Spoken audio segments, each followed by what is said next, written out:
안녕하십니까. 오해한 목사입니다. 오늘 말씀에 보면 하나님께서 야곱을 사랑하신 것은 정말 짝사랑처럼 보입니다. 그러나 짝사랑이 아닙니다. 하나님은 야곱이 정말 은혜를 알고 회개하고 돌이킬 때까지 끝까지 사랑하시는 그 창조적인 사랑을 하십니다. 은혜의 사랑을 하십니다. 그런 은혜의 사랑을 알고 이스라엘 백성들이 다시 하나님께로 돌이킬 소망을 갖는 하나님에 대해서 배울 수 있기를 기도합니다. 오늘 말씀은 호세아서 12장 1절에서 6절입니다. 에브라임은 바람을 먹으며 동풍을 따라가서 종일토록 거짓과 포악을 더하여 아스루와 계약을 맺고 기름을 애굽에 보내었도다. 여호와께서 유다와 논쟁하시고 야곱을 그 행실대로 벌하시며 그의 행위대로 그에게 보응하시리라. 야곱은 모태에서 그의 형의 발꿈치를 잡았고 또 힘으로는 하나님과 겨루되 천사와 겨루어 이기고 울며 그에게 간과하시되 하나님은 베델에서 그를 만나셨고 거기에서 우리에게 말씀하셨나니 여호와는 만군의 하나님이시라. 여호와는 그를 기억하게 하시는 이름이라. 그런즉 너희 하나님께로 돌아와 인애와 정의를 지키며 항상 너희 하나님을 바랄지어다. 하나님이 야곱을 어떻게 사랑하셨나요? 태중에 있을 때부터 먼저 선택하시고 그의 행위와 그의 어떤 의지와 상관없이 먼저 선택하시고 전적으로 사랑하셨습니다. 소망을 두고 그를 통해서 세계 만민을 구원하시고자 하는 소망을 가지셨습니다. 그러나 야곱은 어땠나요? 그 하나님에 대해서 관심이 없었습니다. 그는 처음에 장자의 명분, 명예에 대해서 관심을 가졌어요. 거짓말을 하면서부터 명예를 얻었고 또 그가 이제 야곱이 에서를 피해서 도망갈 때 하나님께서 베델에서 나타나서 그를 보호해 주시겠다고 약속했지만 그는 하나님을 기억지 않았습니다. 하나님을 잊고 하나님께 기도하지 않았어요. 그는 외삼촌 집에 가서 사랑하는 아내를 얻기 위해서 또 14년을 봉사를 했습니다. 14년을 봉사하고 나자 다시 또 돈을 얻기 위해서 6년을 봉사했습니다. 그는 20년 동안 아내와 돈을 얻기 위해서 봉사했어요.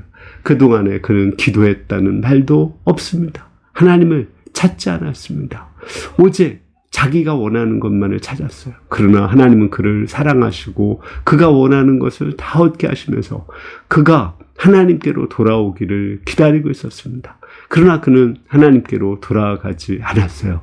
그러자 그 야곱과 라반과의 그 문제를 일으켜서 다시 베델로 돌아가라고 말씀하셨습니다.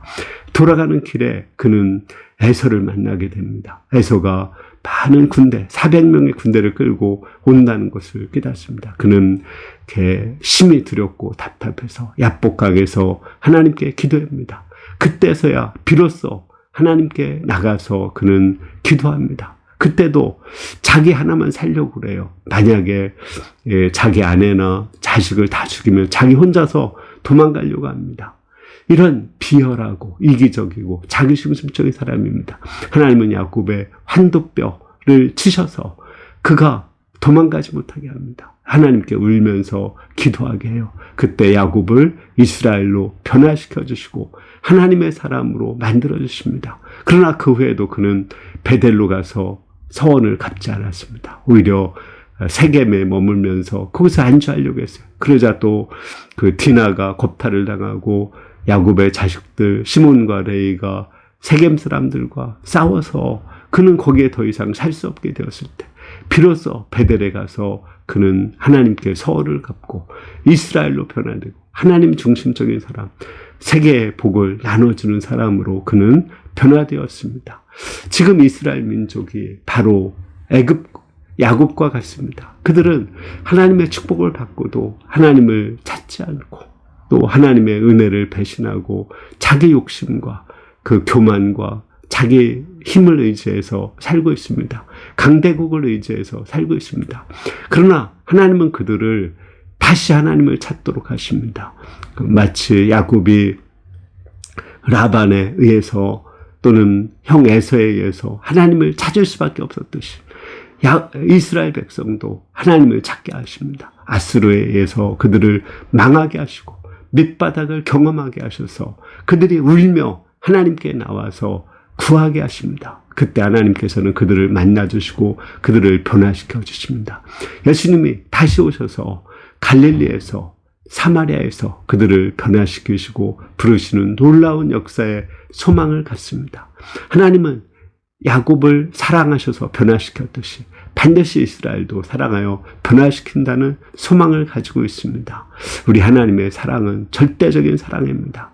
우리를 온전히 변화시키고 새롭게 만드시는 그 창조적인 사랑으로 우리를 사랑하십니다. 우리가 이 하나님의 사랑을 알고 하나님의 은혜 속에 거해서 우리도 하나님의 은혜로 하나님을 뜨겁게 사랑할 수 있기를 기도합니다. 감사합니다.